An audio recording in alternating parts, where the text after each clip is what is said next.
আমি স্বার্থপরের মতো বসে থাকতে পারবো না, আমাকে মাফ করে দিও। যদি ফিরে না আসি আমাকে মাফ করে দিও। এই আলোচনার মধ্যে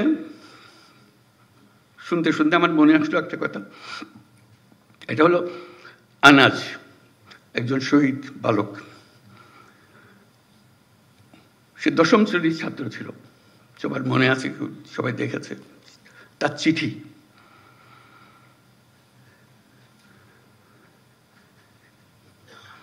সে মিছিলে যোগদান করবে।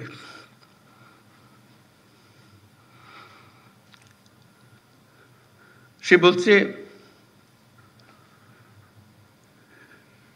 মাকে বলছে, আমি স্বার্থপরের মতো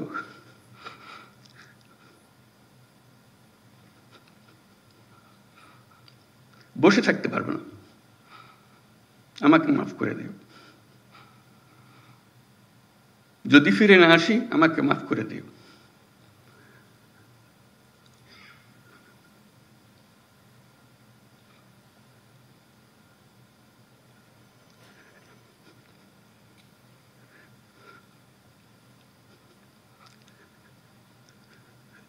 সে আনাজের বক্তব্য আমাদের কর্তব্য ঠিক করে দিয়ে গেছে।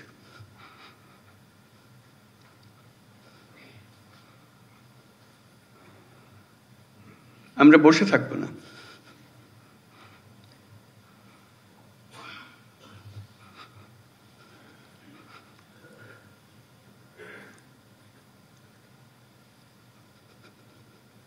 তার দায়িত্ব, সে যে দায়িত্ব আমাদেরকে দিয়ে গেছে,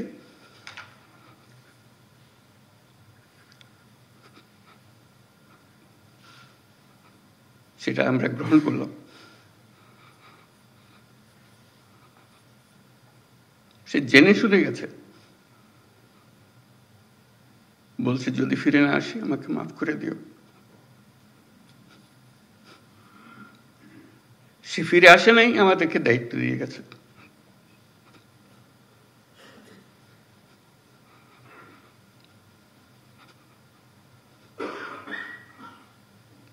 সেই কাপুরুষের মতো বসে থাকতে চাইনি।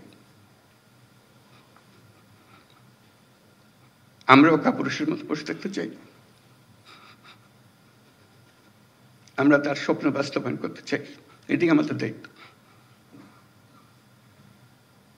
আমরা যা বর্তমানে করি তার চেয়ে বহুগুণে বেশি করতে পারি, আমাদের সেই সক্ষমতা আছে। মাত্র 3 মাসের জন্য সেই ক্ষমতাটা ব্যবহার করব।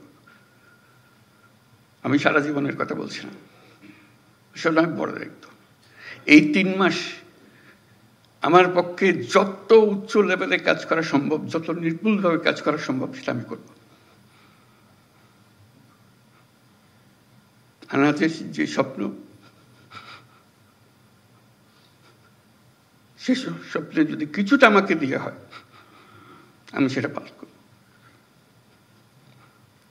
আমার মনে হয় তোমাদের কর্মস্থলে যাবার আগে সবাইকে আনাজের চিঠিটা যেন সঙ্গে দেয়, নিয়ে যাও, তোমার ঘরে টাঙিয়ে রাখো।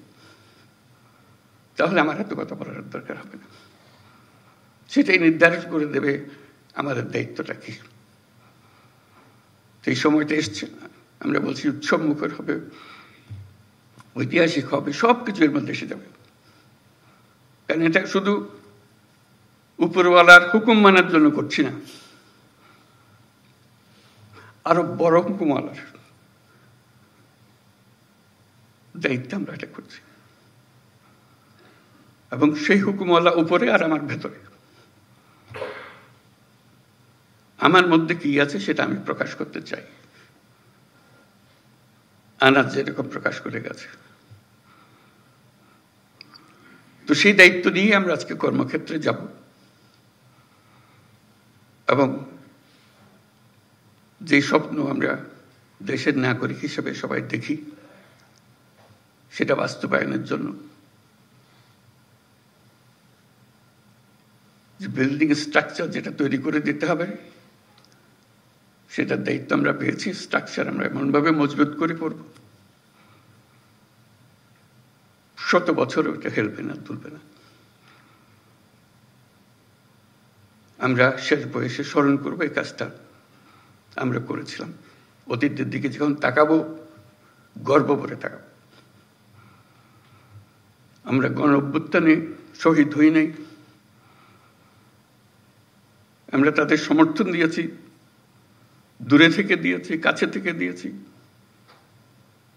নিমরাজি হয়ে দেখেছি, বহুল উৎসাহ সহকারে দিয়েছি, কিন্তু তাদের মতো প্রাণ দিতে পারি নাই। আজকে আমরা আমাদের যে প্রাণ আছে সেটাকে আমরা এই 3 মাসের সময়টুকুর জন্য অন্তত চিন্তা করব। এটা সরকারি চাকরির জন্য করছি না, নাগরিক হিসেবে, দেশের একজন যোদ্ধা হিসেবে আমি এই কাজটা করছি।